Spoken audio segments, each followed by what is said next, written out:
Portugal é o primeiro país da Europa que se organiza como nação moderna, isto com a conquista do Algarve, no sul.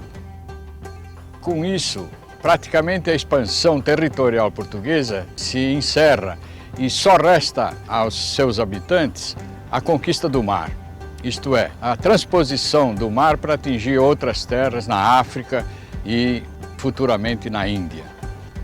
Isso vai determinar o desenvolvimento de várias técnicas inteiramente novas. Uma delas é a própria técnica naval. Daí que se desenvolve uma técnica especial de navegação astronômica.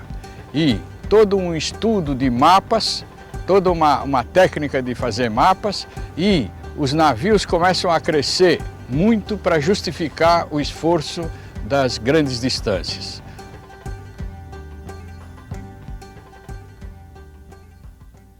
Além disso, Portugal inova no sentido de constituir um império que não é baseado na continuidade territorial, mas em cidades e a segurança das rotas entre as cidades.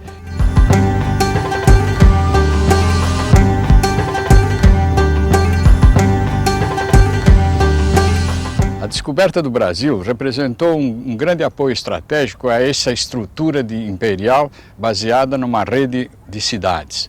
Isto porque, ficando essas terras no meio do caminho da carreira das Índias, configurava-se um apoio extraordinariamente positivo de recuperação de água e de recuperação dos navios, dada a abundância de madeira que existia na terra.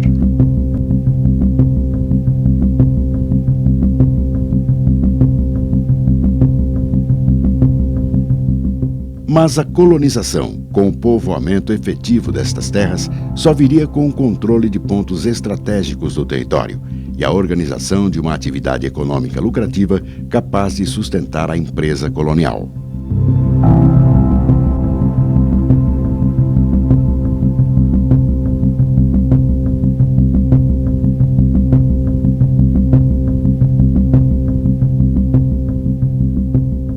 Com a armada de Martim Afonso de Souza em 1530, vieram os mestres entendidos na produção do açúcar.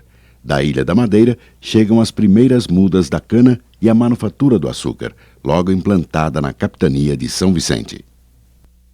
As ruínas deste engenho marcam claramente a enorme empresa que os portugueses se propuseram quando decidiram ocupar permanentemente esta terra.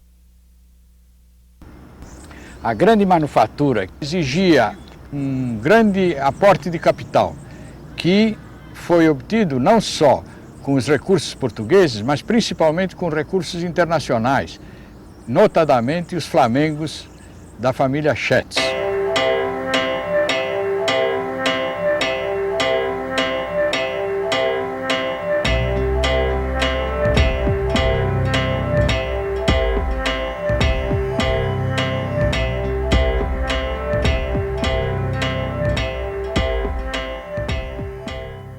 As origens remontam a 1534, quando o próprio governador Martim Afonso e outros armadores organizam uma empresa para a produção do açúcar em São Vicente, que seria então distribuído na Europa pela Companhia do Mercador Flamengo Erasmus Schetz.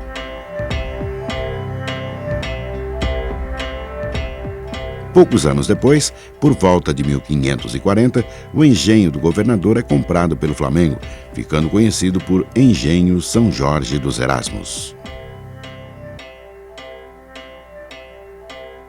A técnica do açúcar, essa sim, era integralmente portuguesa. Poucos países na Europa naquele instante tinham condição de produzir açúcar de maneira contínua, como acontece numa manufatura.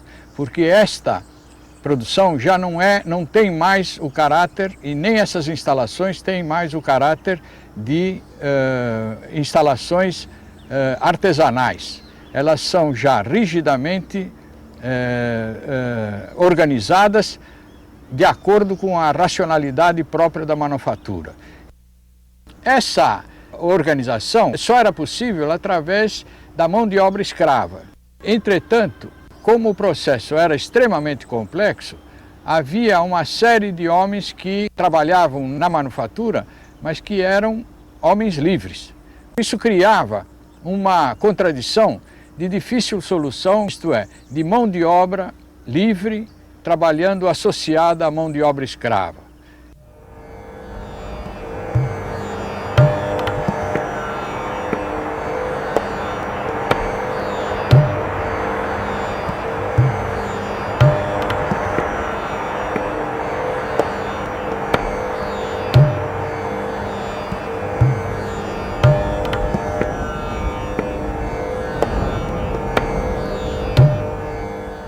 Preciso compreender que só era possível fazer açúcar no próprio local onde se plantava a cana.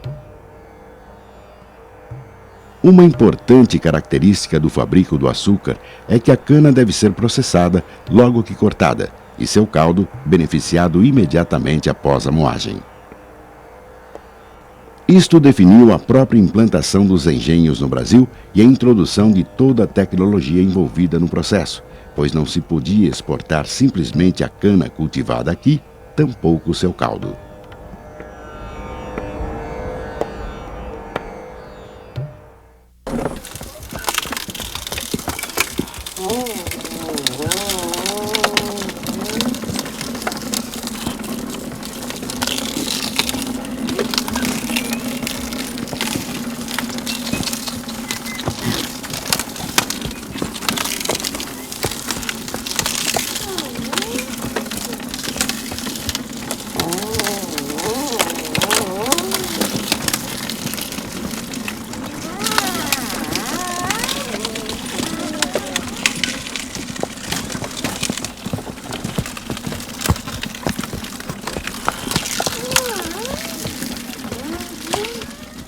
Existe ainda até hoje um açúcar muito modesto, muito simples, que é a rapadura, e que consiste nas mesmas etapas que a produção industrializada, mas que tem sido feita até no âmbito familiar.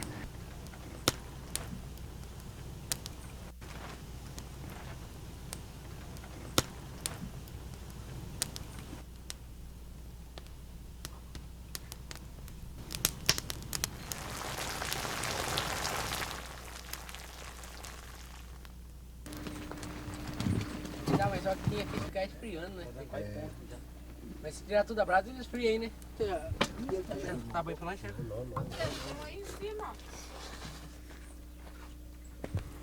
Vai ter que voltar lá, você não pede? Vou deixar aí tudo? É bom, né? Era bom, né? Eu era umas uma hora. Rapaz, tô com dor de novo. Vou embora. Vou embora. De olho. Ele passa por da paz aí.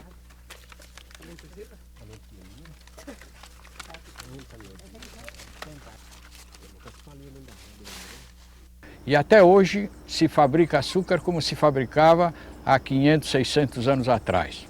Entretanto, a manufatura do açúcar continuou seu processo de aperfeiçoamento por efeito da Revolução Industrial. Os processos coloniais nossos foram substituídos e tornados muito mais rápidos através das autoclaves e das centrífugas, produzindo o açúcar que antes se levava um mês ou mais em algumas horas. Hoje, o caldo de cana entra numa usina totalmente automatizada e em 1 a 2 horas ele está transformado em um açúcar cristal de grande pureza.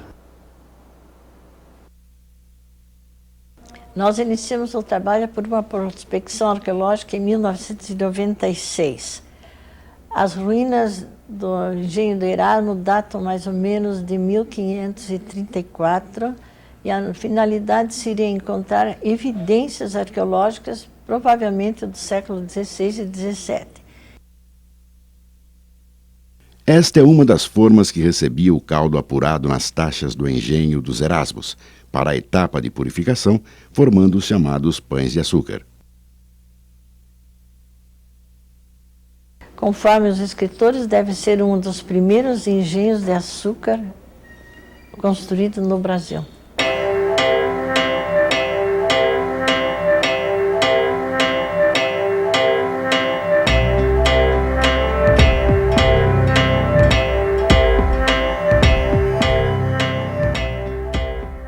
é um sítio de contato do elemento colonizador com os indígenas do local.